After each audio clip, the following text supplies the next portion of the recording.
내년 4월에 열리는 총선을 앞두고 예비후보 등록이 10일 시작됐습니다. 하지만 국회의원 선거구가 여전히 확정되지 않아 정치 신인 예비후보들은 선거운동을 해야 할 지역조차 알 수 없고 유권자들의 알 권리도 침해를 받는 상황입니다.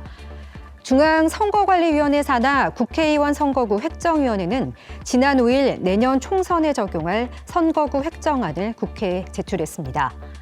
획정안을 보면 일부 선거구가 통합되거나 나뉘게 되는데 수도권 상황은 어떨까요?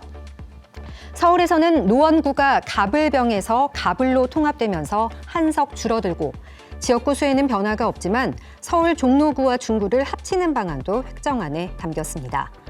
인천 서구는 한 석이 늘어나 인천 서구 가불병이 됩니다. 경기 평택시는 가불병으로, 하남시는 가불로, 화성시는 가불병정으로 각각 한 석씩 늘어납니다.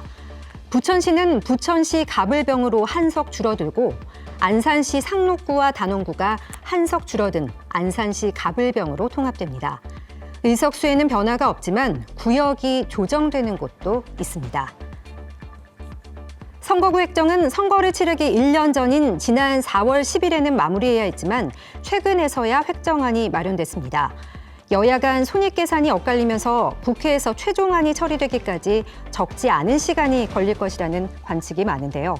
유권자들은 혼란스럽고 이름을 알려야 하는 정치 신인들의 답답함도 커지고 있습니다. 서울시가 내년 1월에 시범 도입하는 기후동행카드에 인천과 김포가 참여하기로 했는데요. 내년 7월 교통비 환급 정책인 더 경기 패스 도입을 계획 중인 경기도는 유감을 나타냈습니다.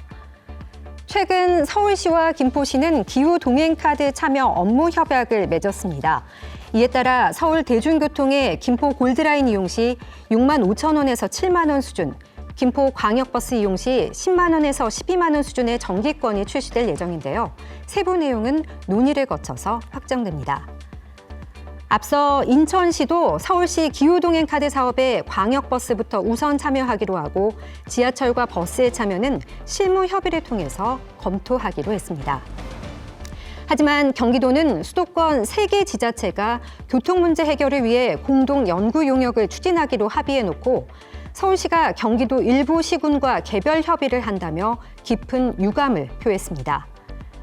경기도는 정부가 추진하는 K패스에 추가 혜택을 더한 더 경기 패스를 내년 7월 도입할 예정인데요.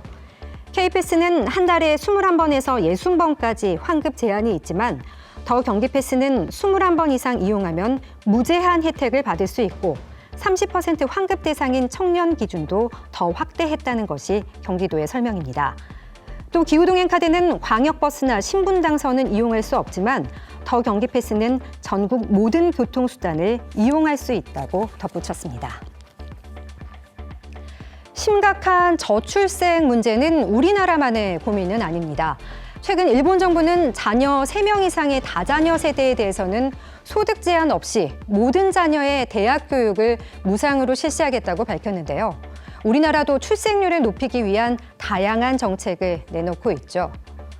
최근 서울 서대문구는 터울 출산 장려금이라는 정책을 발표했는데요.